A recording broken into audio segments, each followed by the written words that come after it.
All right, guys. This is episode 2 on the Barone Show. I'm here with Steven, my guest, and he's a man of a bunch of things between DJing, coaching, personal training, teacher, and a couple other cool things too. So, without further ado, if you want to introduce yourself, Yeah. kind of like cover a little more in depth of what you do. My name is Steven Abbinante. Um, what do? I do everything. I am a soccer coach to start, but I'm also a teacher. I'm a PE teacher at Maine West High School.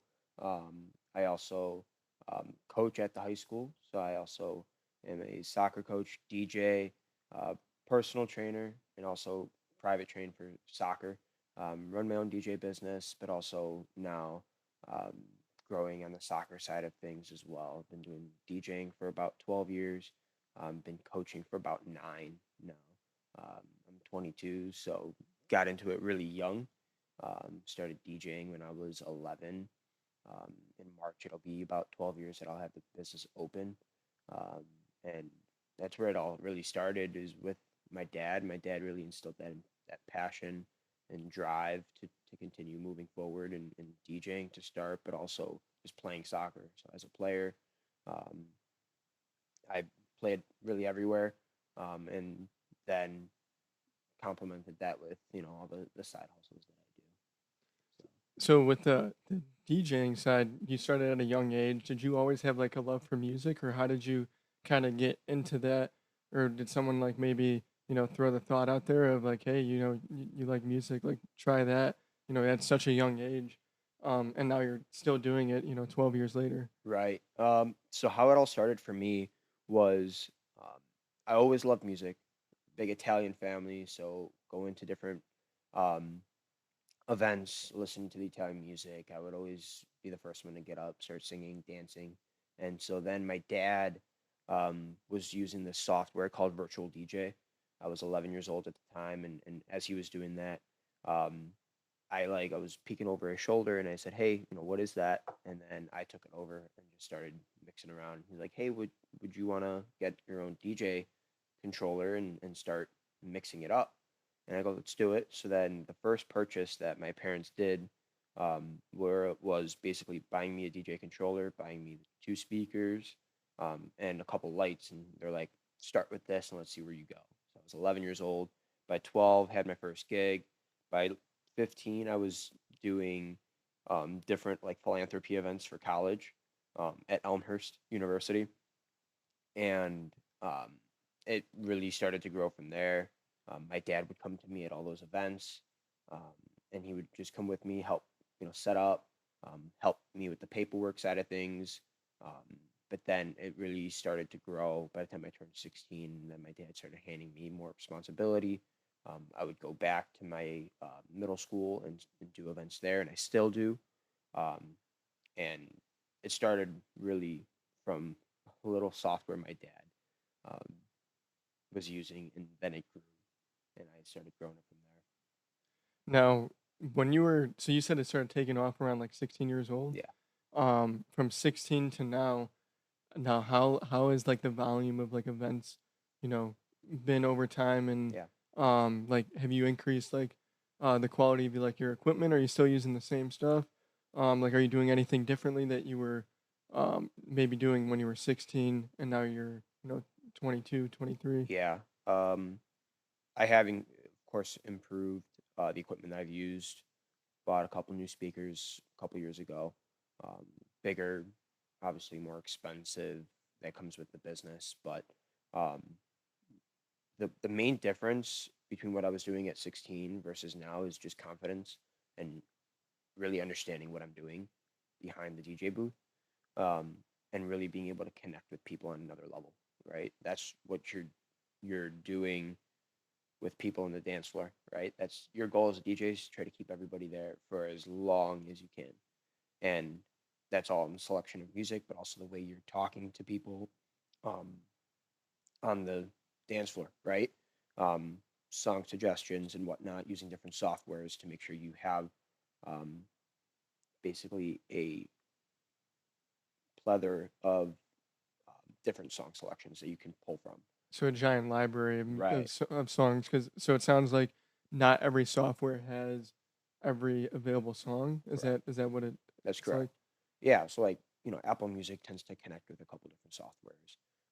And then from there, it kind of allows you to just be able to play any songs you want so that if any requests do come in, you're able to do it. But really, where I'm at now in the business is, you know, this upcoming month I have 6 events, which is pretty much above average for me at the moment. I call it my super side hustle because that's not what I do on a daily basis, but I do enjoy doing it.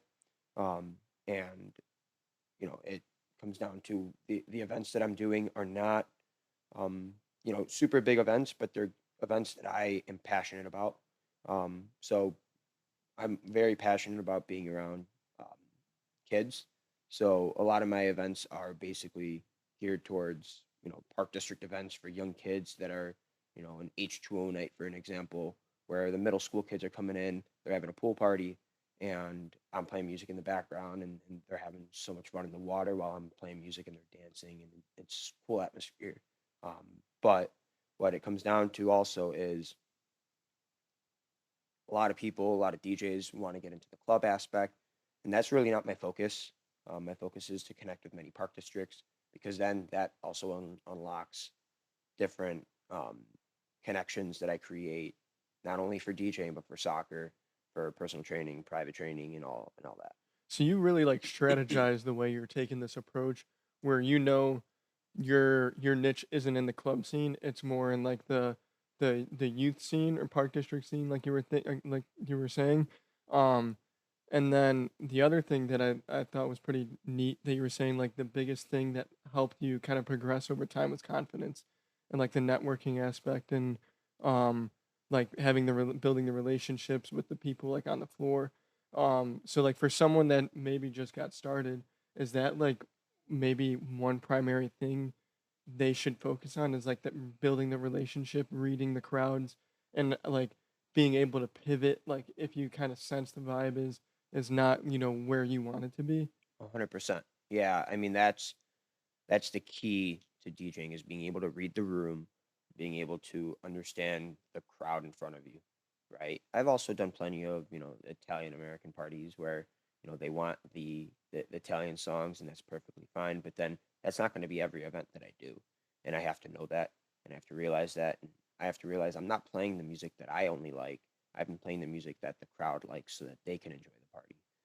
And it comes down to really being able to create the connection to the person you're doing the party for, but also it's not only for them, it's for the people, their guests, and the people around them. And gearing it towards them allows me to create those connections with the rest of the crowd, um, and then obviously provide a quality service, which is Right. why it brings success. I gotcha. Now, when you started doing this, did you start reaching out to people to get like grow your clientele, or was everything kind of like word of mouth, or like a referral basis? How did you build your clientele? Yeah, it was really all word of mouth, and it really still is. Um, it I don't intend to make it super big, but I'm getting to the point now where yeah, I might need to bring um, somebody in because I have so much going on between all the jobs that I do. Um, but what it comes down to is word of mouth. How are you creating the best um, event for them so that it turns into somebody else telling the next person so that they can hire me, right? So all word of mouth. At the moment, yeah, I have a Facebook page that's not really updated right now, which is something to look into. Um, but yeah, word of mouth is huge. But then creating those connections while you're doing that, and providing quality customer service at that point allows them um, to continue coming, right? Yeah, so it sounds like the business, um, it really is like two things. It's you as a person and the like your performance of the whole event. So it sounds like that combination of the two being so strong is kind of what's leading you to get more and more referrals and more business and stuff like that. Yeah, I think for me, what it comes down to in teaching, coaching, DJing, and anything you do in life, it comes down to the person you are and how personable you can be, because that's what will lead you to success, right? So now you're putting yourself in the position to give first impressions, to give off good vibes to that person, whether that's on the soccer field, whether that's behind the DJ booth, or even in a classroom when I'm teaching. Um, Being able to provide that positive presence um, for the kids that I coach and teach, and being that positive role model so that they can aspire to be that as well. And that's what ultimately leads to success of a business, but also leads to success of just life. Right. Now on like the business side of like the DJ business, right? Is there any like goals that you have like coming up or things that you're starting to think about in terms of like yeah, it's like your super side hustle, right? Do you want to maintain it as a super side hustle or maybe grow it into a business that you could kind of, scale, or are you going to kind of slowly let that shift away and start focusing on the personal training, coaching, that kind of side of your life. I think DJing is a great side hustle to have. Um, I think I'm going to keep it that way for sure. But I'm also getting to a point now where, um, because I'm coaching and DJing, coaching and teaching so much, I do need to potentially uh, bring somebody else on to start handling some events. And but the biggest thing is when I look for somebody to bring on with me as an intern or apprentice or whatever have you, um, that person also needs to be sociable. They need to be reliable. Um, and so something that I would potentially look into is bringing somebody on with me and um, potentially then starting to let them run the events so that I can one bring that income in and then also still have success with the business, but also I can still then achieve the things on the soccer field and while I'm teaching, um, so that now I'm in different areas and the income is still there, but then the success is there and we're still providing quality. Right. Now that's pretty. I like exactly what you said. That there's a guy named Robert Kiyosaki. I don't know if you've ever heard of him or not, but he talks about. He's the author of Rich Dad Poor Dad, that book. He's talked about like as you're growing up, having these high side hustles is like awesome because then you can grow it into a legit business, kind of like how you're talking about, and then hire people to take that over while you're growing your or putting your focus on something else that can kind of like keep helping you build more wealth and like growing your network and just a lot of more like positive things, and that's something pretty neat. Now kind of shifting our focus on the coaching and personal training side of things, can you kind of dive in a little more in depth of the difference between the two? What does that look like on a maybe a day-to-day basis, and that realm of things? Yeah. So just to give a little backstory of what I did, I started coaching at 14, um, and I started doing club soccer and just did day to day training, teaching the 5 6 year olds and just teaching them the game of soccer at a very basic level. And then as I continued growing, my career looks basically like by 16 I was a full time head coach in high school. So I was taking a couple teams and I would be coaching them during the day, and then basically as I was growing that, I became basically a director of a club so that I was running the day-to-day training sessions. I would, service up to over 100 kids, um, 3 times a week. And then at that point, it got so successful that I just continued going with it and just letting it roll because I was young and I still needed to learn. And then by the time I graduated high school, I went to college at Elmhurst University and then played there for a season. And then COVID hit, came back home. And then throughout COVID, I was working at Jewel and I was just kind of doing my own thing. And then um, I left Jewel and went to personal training in the weight room almost full time. And I wasn't doing coaching of soccer at that point. I was just doing personal training. So, how I differentiate personal training to private training, personal training in the weight room, getting your clients and doing it that way.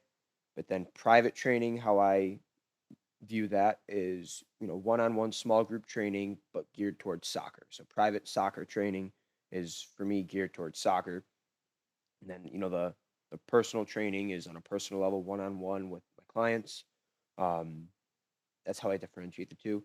But really, by the time COVID was kind of going over the hump and we were back in, and I was going to the gym basically every day, and I would get my clients. So I was at a private gym in Park Ridge, and I would get a couple clients in, but then it kind of died off. So then I moved on over to the Des Plaines Park District, and I continued growing this personal training business, and then ended up servicing over 20 clients all at one time while going to school full time, and I was Wow. commuting to Elmhurst and back while servicing the clients, and then I started slowly creeping back into the coaching side of things with soccer, and then it just became a lot. So then I had to really dial down the amount of clients that I had because then school was becoming a lot as well. So I was juggling full time school, um, basically a full time job of personal training, while then starting to creep in a little bit more soccer. And mind you, I was also doing some DJ gigs as well, Right. right? So you were literally managing, four major things, right? And I think four, right? Yeah. Um, now, how did you manage all of that all at, one time? I mean, I know that Yeah. the bulk of things was probably school, right? hmm Then coaching, personal training, and then last would be DJing in terms of time. So like any strategy, obviously it's possible, how would you advise someone to kind of have that approach to, be so productive in four major things? The best advice that I've gotten is if you can show somebody what you do on a daily basis, just show them your calendar. Show them your calendar on your phone, right? And how I did that was very strategically scheduling out clients and making sure I'm at my classes at the right time that I had to be. And it was all basically scheduled and organized within my calendar right on my phone so that I have easy access, just flip up and I think if I need to schedule a client or if I need to get to my class, I need to make sure I know where I'm going.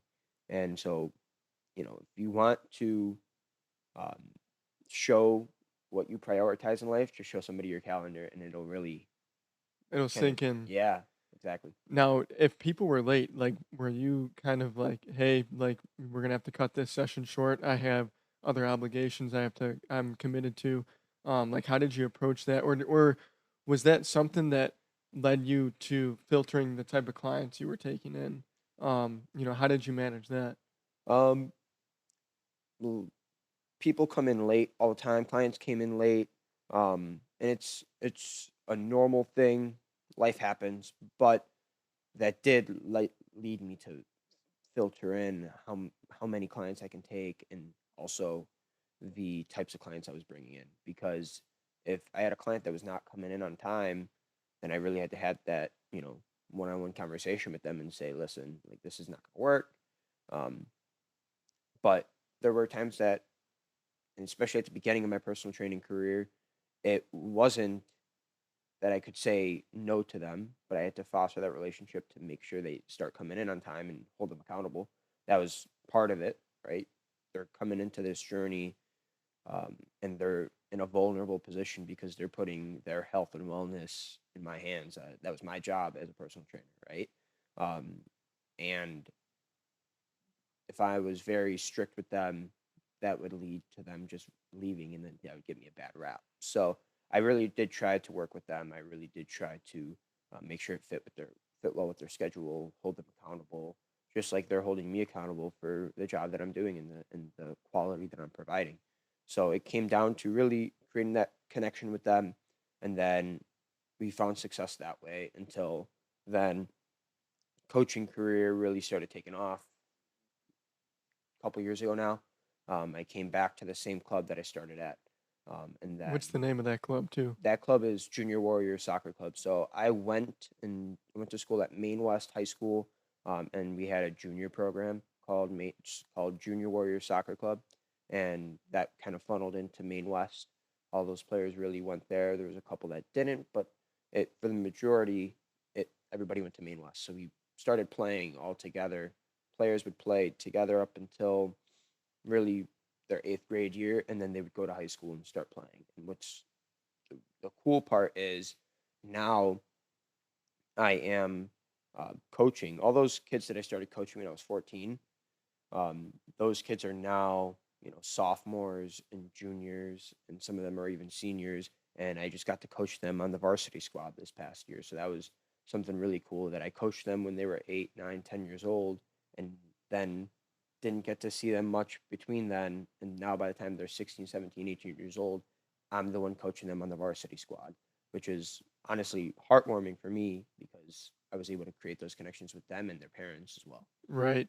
That's got to be awesome. Having the relationship back then and then reestablishing it now at a higher level, especially between skill, age, and like even your skills have developed too. So like I can't imagine what that might feel like you said, heartwarming. But also, uh, just like that training probably seems would think might seem more like even serious at that level. And I feel like maybe I'm wrong with this. But you were probably able to get a lot out of them in terms of like helping them train harder at a harder levels, and like how is that dynamic, especially with those people that you were training years ago. What did that look like on a more detailed level? Yeah, so they're held to a high standard just like the rest of the team. But the idea is I was able to create that connection with them early on, and I'm continuing that connection, but I have to be the role model for them. There are some of these players that I've coached who don't have a father figure, and they grew up in broken homes. And really, what it comes down to is I'm almost that father figure to them, and they look up to me. And whatever I do, they want to do as well because I am their role model. And for me, that's an important role to have. And so I take that very seriously. But bringing it to the soccer field really made I made sure that they were motivated, that they were training at a high level constantly, so that they can be successful. Um, and we saw that this year, right? Where at the varsity squad, I pulled up two freshmen, um, which is a big accomplishment at Maine West because not oftentimes are we getting freshmen at the varsity level, right? Um, in which now one of those freshmen he is competing nationally in Florida at the moment, and he's competing with the Olympic Development Program, which is another job that I do as well. But he is competing nationally, and he's getting those accolades where he's finding some success. And he's only a freshman in high school. That's wild. That is awesome. Do you have like any other cool uh like accomplishments like that in regards to a level of training at the Olympic development program? Yeah. So at the moment, we rosters just got announced at the state level. Um, and this freshman in high school, it took him a year to even find out that he's competing at the national level. So now it starts at the state level. I've had 10 total players that just got called up to the state team for a couple different age groups. Um, and all 10 of those players were players that I've coached within the last 2 to 5 years, and really just seeing that progression, seeing um, how they've been developing. It's a proud moment for me as their coach, but also the team of coaches that have been coaching them over the last 2 to 5 years have it makes us really proud. And it shows that what we do is It's working. it's working. Yeah, it provides success. It's all about development, but you're also developing the player on the field, but you're developing a good person off the field. So the physical and, mental slash, just like a personality and character development too. So I never really thought about it from a coach standpoint or like personal trainer, where you're you're developing their physical skills, but also them as a person too. And I don't know if every coach is like that out there, or you guys are just like one of a kind people where you're taking like a conscious action to like make sure that they're developing in every area of their life. And I think that's something that's unique and also shows and like translates to success, right? um but yeah, if you want to Yeah, make a comment on that. 100%. Yeah, no, they when I'm coaching, it's I have to coach the player, and then I have to coach the person. We call it the holistic approach in coaching. And when you're coaching the person, you have to realize that they might be coming from a background, from a home that is might not be solid. It might not have been the best upbringing, um, and you have to take that into account when you coach the player. Person and player for me is two separate things, but then comes as one once you're on the field, right? So now I have to think about how I have to coach the person um, and the player together when I'm on the field. Is it a time for me to be more demanding of them and and show them a little bit more tough love, or is it a moment for me to back off and maybe ask them that question because that's the way they're gonna adapt and learn um, and just develop. So really now I have to take in how I am coaching that player on the field and taking the holistic approach to then think about, okay, this is the best way that they're going to learn and apply the coaching point that I'm going to give them, and I'm going to do that by X, Y, and Z by perhaps showing them a little bit more tough love. If not, then I may have to go the opposite way and provide a little bit more questions so that they can think about it themselves. Um, it's just different approaches you have to know as a coach, and I did this as a personal trainer, and I continue to do it within my small groups, in private training, private small group trainings that I do. It's just a big thing for me that that's the way I found more success, especially as a uh, coach.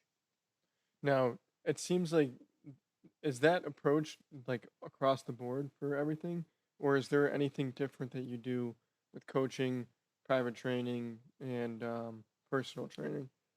For me, that's a standard, and that's part of my philosophy in life. Right, is anything that I do, I'm gonna do it um, with 100% effort, with the right attitude, and then providing the utmost respect for that person, player, parent, whatever it be, client, especially in the DJ side and personal training side of things. But for me, that approach, and although some might agree to disagree, I think it makes me uh, a a human in the end, right? So I can't just think about things from a business point of view. And although yes, business can be difficult sometimes, and it faces some hardships, especially when it comes down to the money side of things. But if I take that approach of uh,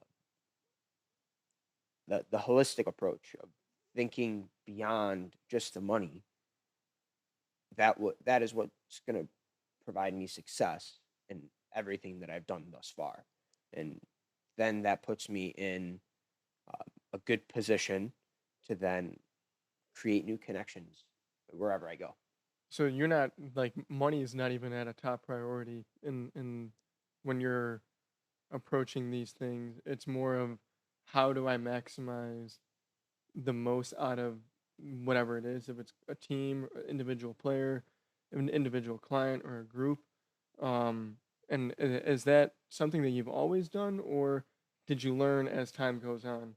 I feel I've always done it, but I don't think I've always done it to the best of my ability, and I've definitely learned, growed, and developed in that time, especially since I was 14. 14, when I was a player, I didn't, I don't have the same mindset that I did when I was 14, but it's definitely learned and developed through that time. But at the same time, I've always had that in the back burner. Something I've always done.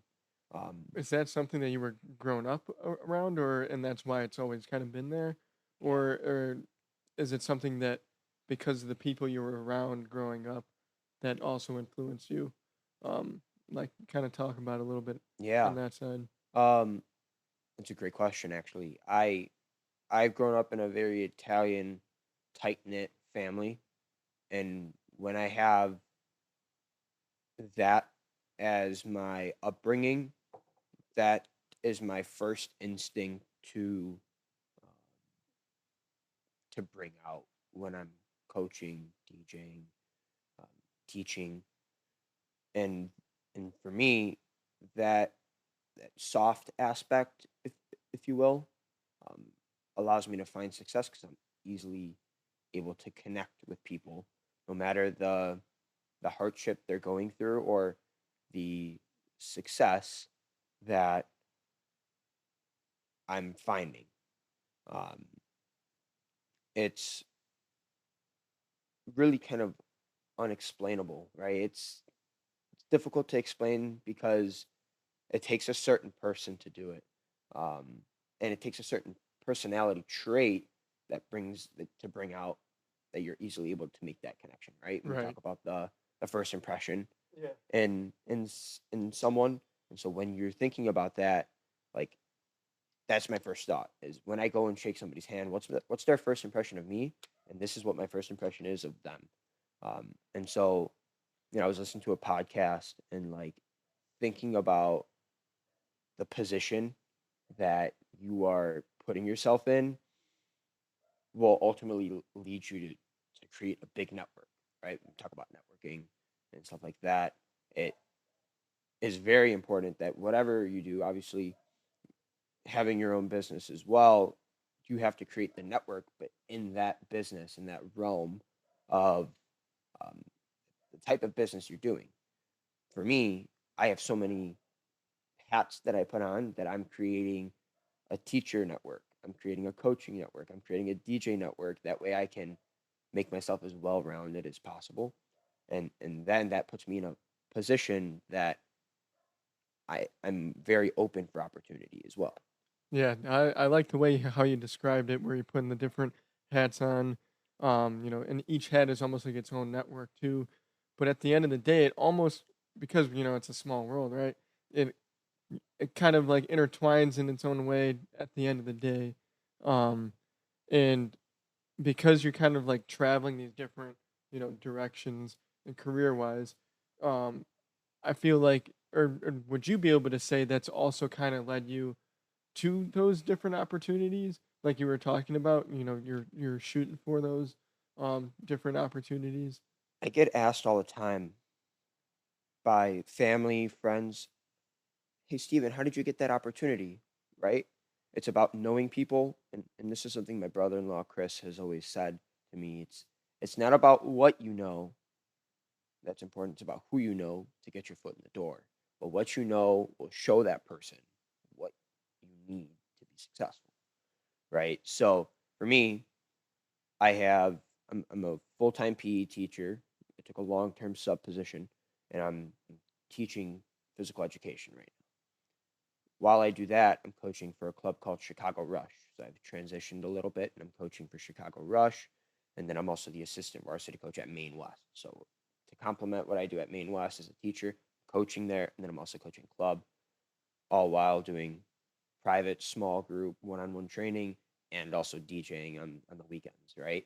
So the opportunities for me are endless. And I'm actually stuck right now in between two pathways that I'm really still discovering. Do I want to be a full time teacher or do I want to be a full time coach? And that's really what it comes down to is what am I passionate about, right?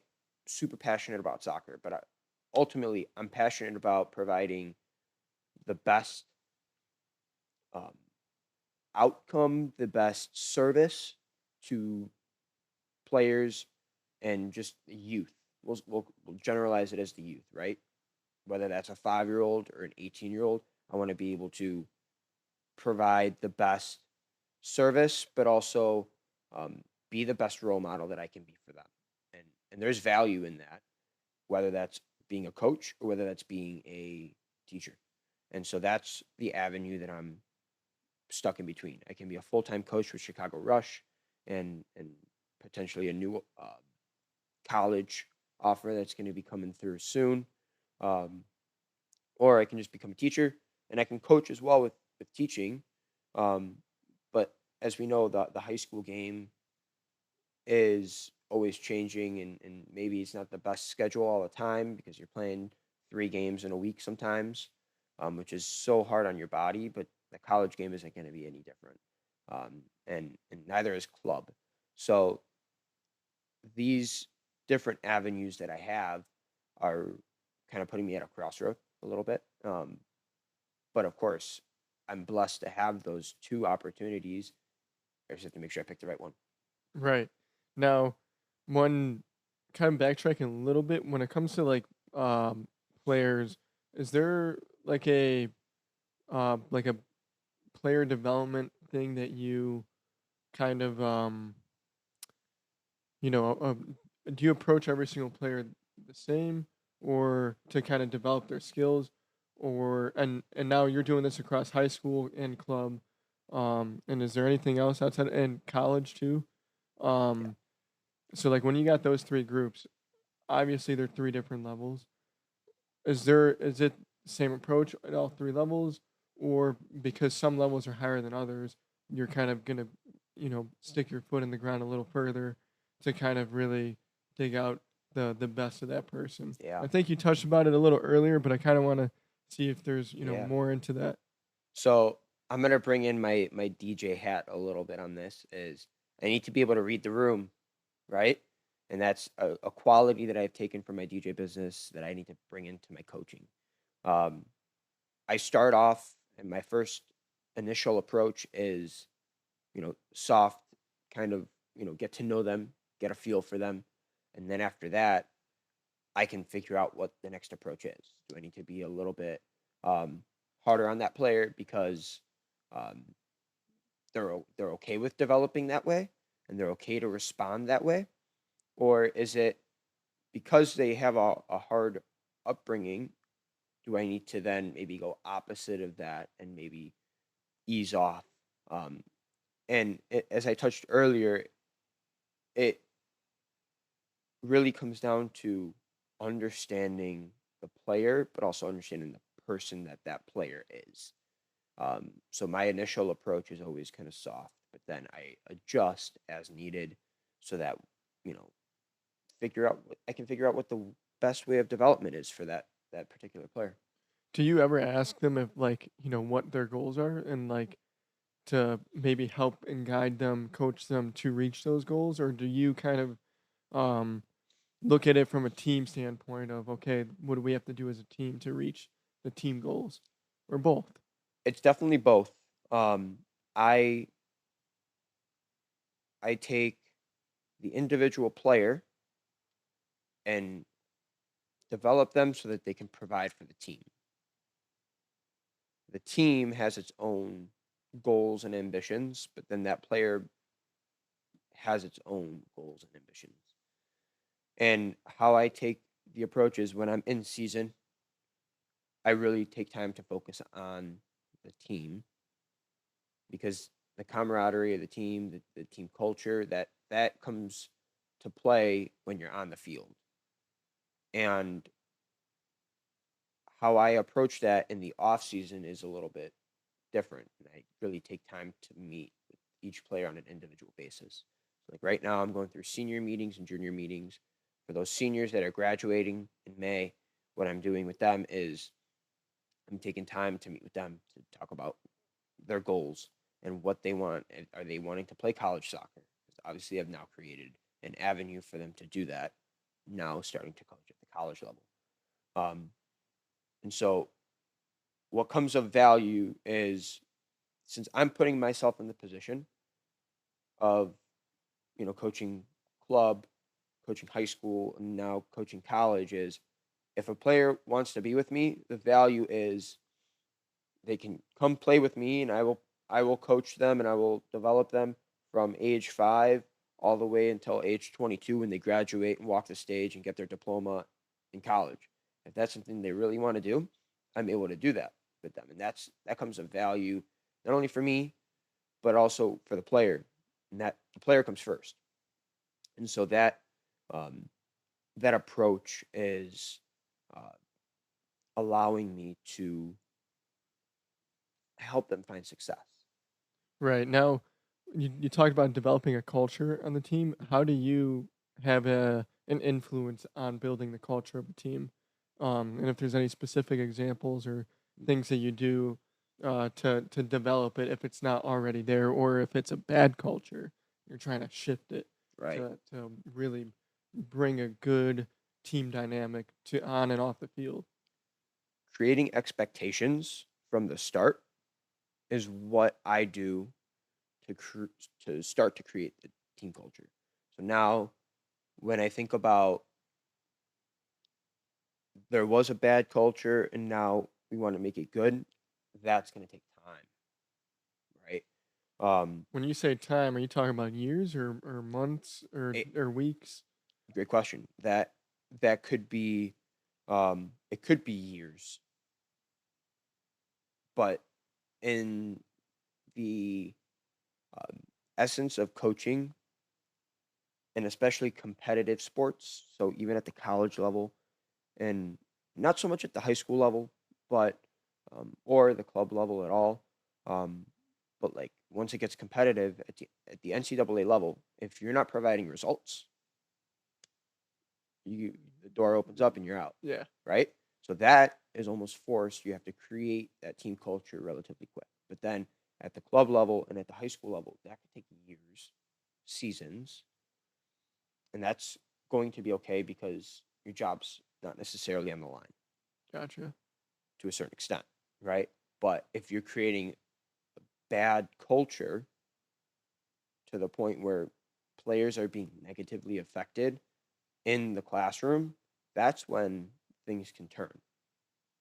And so what I do is reiterate expectations. I create a team philosophy that allows us to not only, it's a guideline for how they can act on and off the field, but also that also brings a style of play for us on the field, right? So if we want a team that plays with grit, that shows on the field but off the field, because in the classroom they're getting after it, but on the field we're going to be a high pressing team that's going to want to win the ball in the attacking third so that we can then go on, score, and be bulldogs on the field, right? That's how I think about it. You have to have those certain players for it. You have to have the the right personalities as well, and you have to be able to coach that as well. So building the culture, and getting everybody aligned. Is there like a team vision that you also put in place, or is it more of like the expectations are good enough for the whole team to kind of be uh, aligned and moving and grooving all in sync and everybody's on the same page? Right. Um, the thing that I think about now when there's um, expectations is that those players need to meet those expectations and exceed them. But not only that, when that happens, the team vision is almost automatically created. But that the team vision is also different than the team goal, right? So our goal last season at the high school level was to try to go in and and finish mid table at conference in the conference level. That didn't happen, right? Wasn't as great of a season, but the first season, this is my first year coaching at Maine West. That first season's never going to be like that. So thinking about how can that start to change is really just taking steps going forward. So now we're in the off season. getting after it in the weight room. We have open gyms that they continue to get touches on the ball, and Maine West is an intricate environment to be in because past years there are not players that are playing. There are not many players, I should say, that are not playing um, club soccer. So there's players coming at different abilities, um, and then when you have those players that are playing club soccer, that those are the players that shine automatically. So they're coming in with an idea of a team culture and a style of play. But then when you have players that have never played club before and you start to throw these words at them, like, what is that? Right? So I take time to really um, show them and teach them the game of soccer and the vocab, right? I mean, soccer can easily just be a class in itself that you can learn over your year-long basis, going from the technical side of the game to the tactical. And so I kind of take that and create my own, like, quote unquote curriculum to teach the player. Is it almost like a film type of thing where you're in the classroom learning, and obviously you got tactics and I forgot the other word you used, Technical. technical, uh, and you kind of like develop or teach the players that haven't been around that. Is that something that's pretty common in like high school level soccer? No, I don't think it is. I think high school, yes, you have your film sessions, but I don't think many coaches are going over a specific vocab um, with players.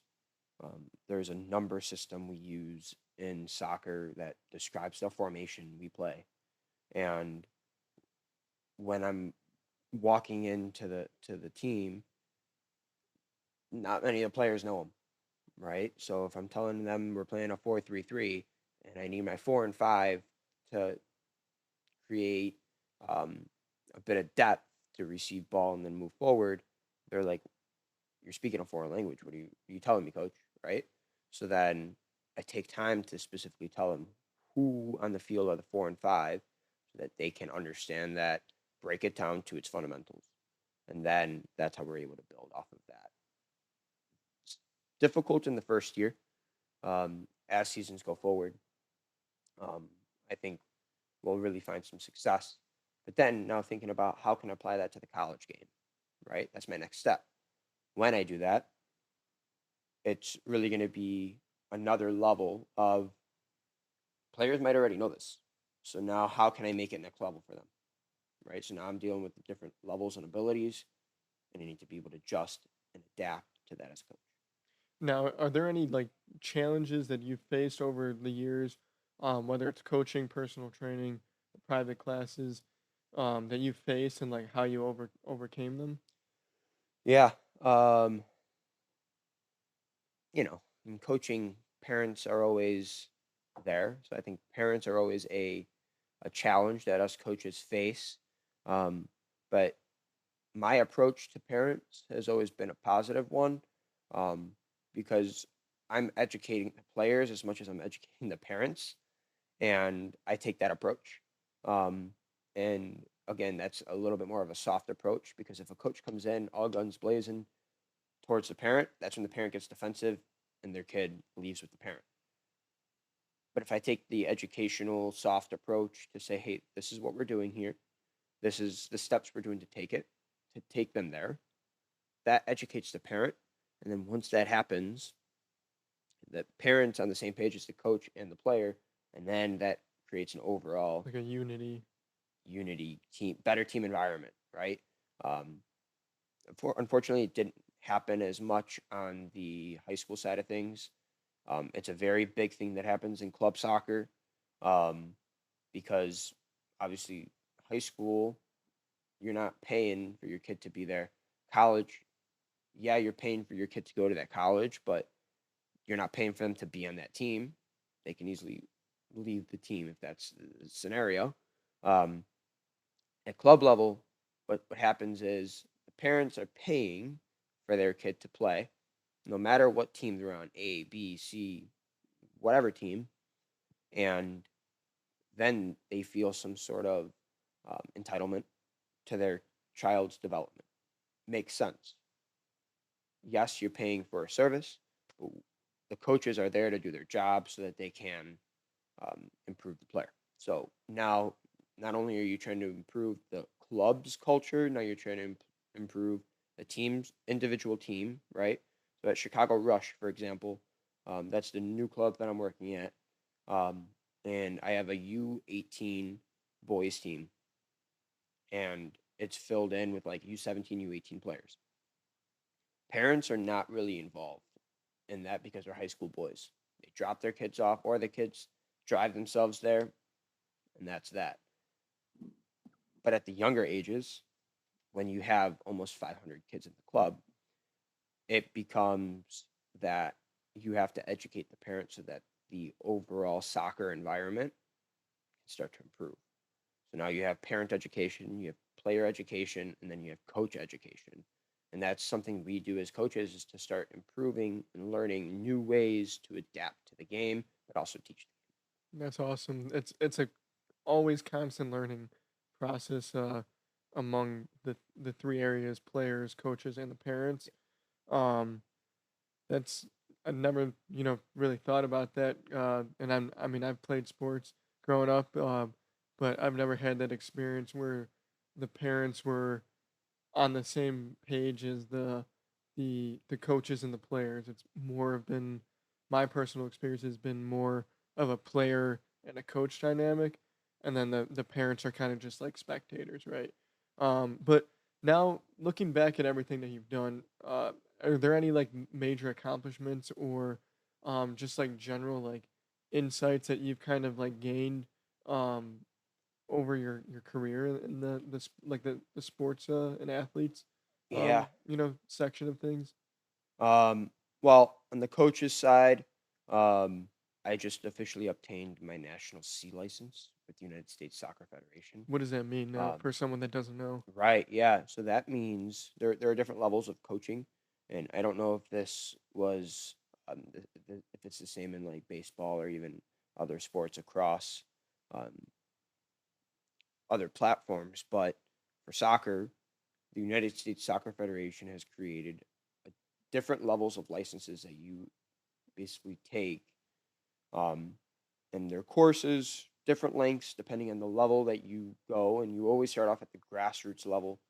Grassroots is another term for 5 to 7 year olds, and basically gives you it unlocks the basic information you need to then be able to coach. It also gives you the um, certification so that you are now a registered coach with the United States Soccer Federation, but also in the different leagues that your team might play in on the club side of things. And then going from grassroots, that's 3 courses.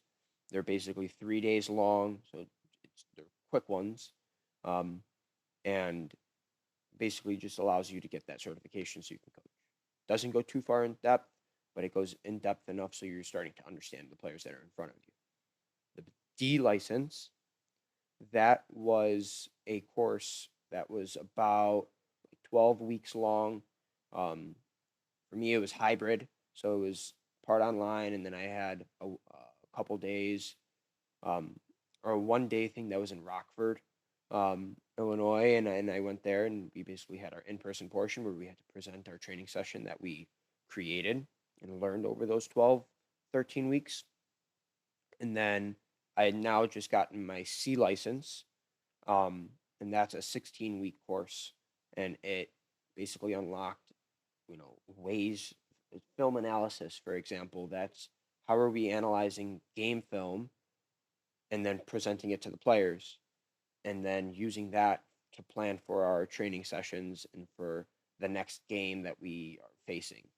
Um, Stuff like that allows us to grow as coaches, but also um, for clubs to become a little bit more qualified by having better coaches.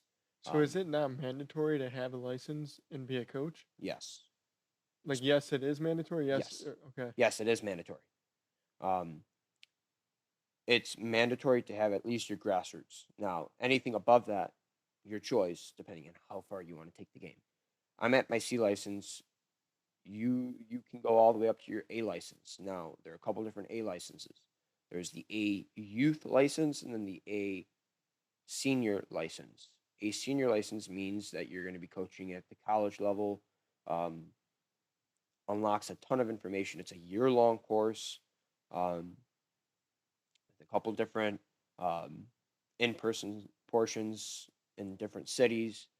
Um, so my next objective is to get my B license, and because I just got my C license in November, I have to take that and wait a year so I can develop as a coach, take what I learned in my C license and apply it to my own environment, start to grow as a coach, apply the information, and then now go to the B license a year later and then do the same exact process, but the B license is a bit longer. It's about 5, 6 months of work, um, and basically allows me to, again, more information, but then takes it to the next level. And now you're getting to the higher levels of soccer. Um, I can say my aspirations in soccer, the soccer side of things are yes, do I want to be a professional coach? 100%. If that offer would have come to me, I would have to take it, right? Um, but I also have to realize I'm 22. I have a lot of time on my side, a lot of things I need to learn, and I'm totally open to learning them, and it comes with time. Um, Is it common for people your age to be that level, um, like licensed within like coaching in soccer, or is it more common for people to be like in their later 20s or even younger than what you are now? How does that age kind of look? I was the youngest person in my course for the C license. Um, By how many years? Average age probably going to that C license was like 28 to 30, Wow. so 6 years younger than most of the people in my course, um, which is I'm proud to say that, but at the same time, I'm also um, still inexperienced. Yeah, I've been coaching for almost 9 years now. But how many of those years were technically what I call actual coaching of tactics and good quality information? I'd say it's probably 6 years of that. Um, but when I talk to other coaches, they tell me, especially coaches from overseas. So I work with a lot of coaches from England. The English accent makes them sound smart, and a lot of times they are. And they are coming into the soccer side of things in the United States with, I talked to another coach another day. They're coming in with more experience, but also more licenses worldwide rather than just United States soccer license. So for me, 22 years old, good accomplishment to have my C license. I have time on my side. But then when I talked to this other coach the other day, he said by 22, 23 years old, he had his B license, um, which I was very shocked. But what happens is there's a transfer that happens when you go take the UEFA license. UEFA is um, a European um, organization that is played overseas in Europe. And basically, what they do is they have their own licensing, and you're able to bring it to the United States, and then you're able to see how you match up. So if you have your UEFA C license, that makes you qualified to get your national C license. So you don't have to start at the grassroots level because you have that prior experience and education coming in to the United States. Um, my goals and aspirations, of course, are to get my A license on the education side of things so that I can apply it to whether it's the college side um, or potentially at the professional level. Right. So that's an awesome accomplishment.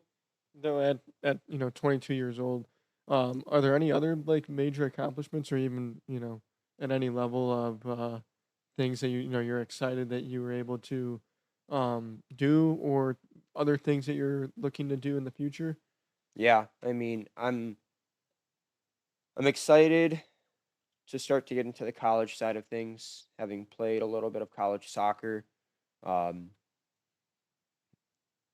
I'm excited to now get into the coaching side of things rather than the playing because my playing experience wasn't long at all. Um, but for me, it unlocks um, a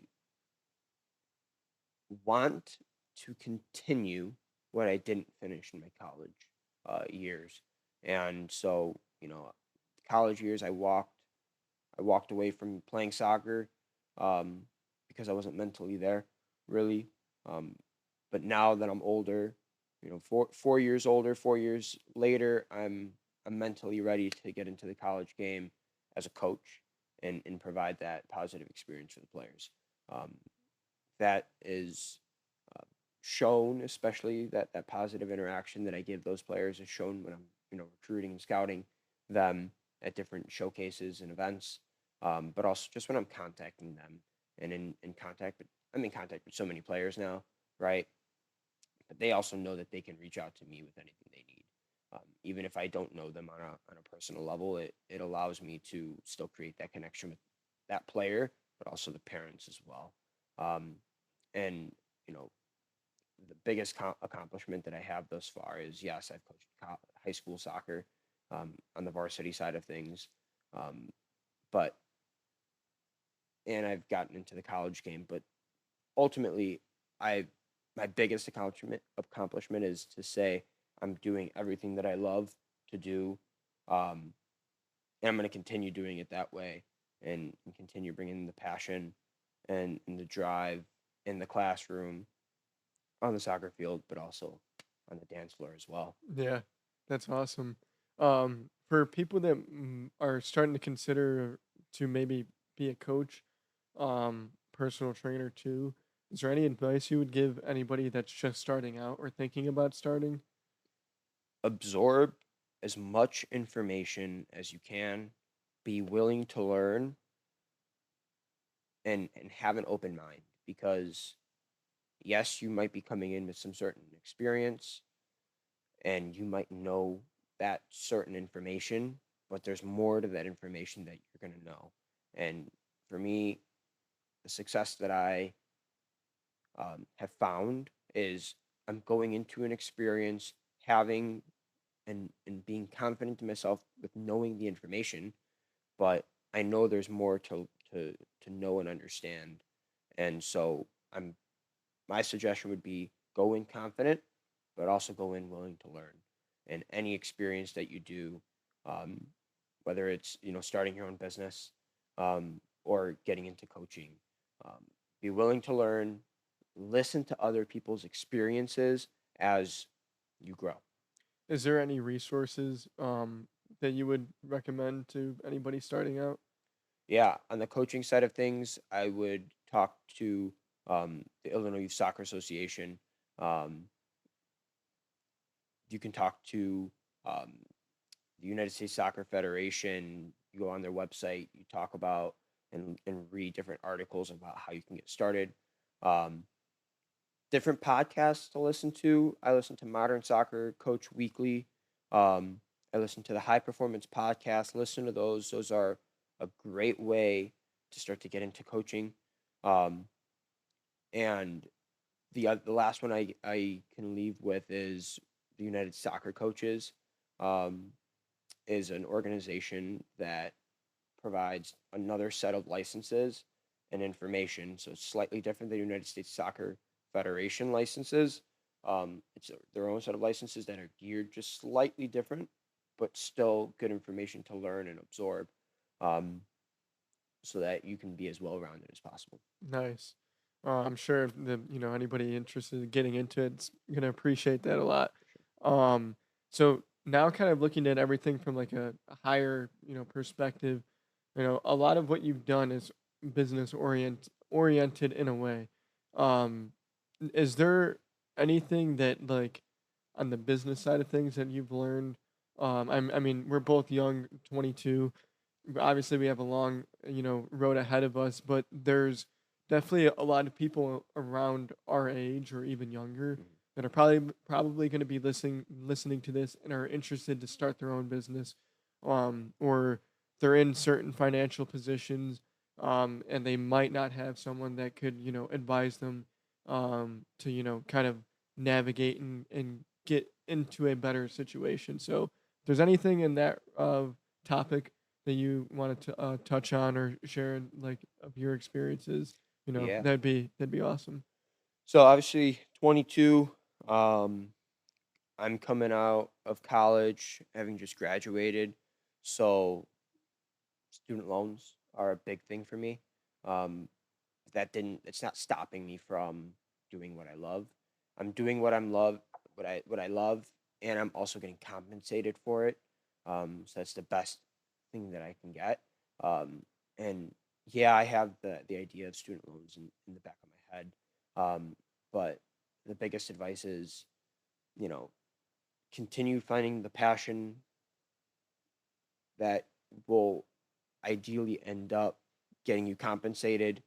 Um, Even if you make little money at the start, be willing to learn because you're going to get compensated not only with money, you're going to get compensated with knowledge, you're going to get compensated um, with connections that you create. And that is sometimes just as valuable as money. Um, and so my advice to that is, put the money aside just for a little bit. And yeah, we're young. We're gonna get ourselves out of this situation, but be willing and take a risk to to go and try it just for a little bit and see where it gets you. Because if not, we're in the United States. There are so many opportunities we can um, find that will lead us to the next. And really just taking time to um, understand yourself, where you want to be, what that passion is for you, is really what allowed me to be where I am.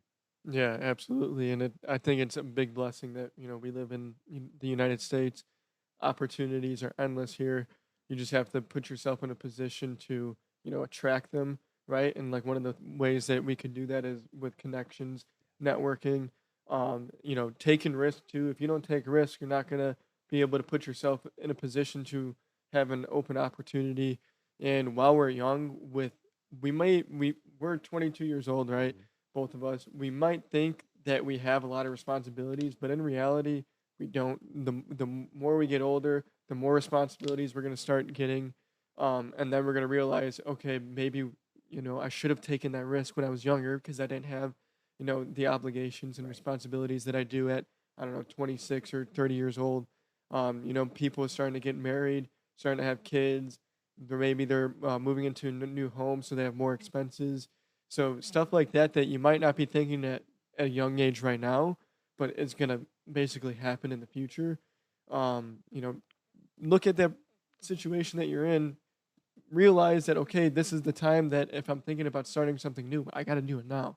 The longer I wait, it's only going to get harder. There's probably that are beating you to it too. So don't be hesitant. That's definitely a little nugget that I'd like to throw in there too. Is 100%. is uh go try it.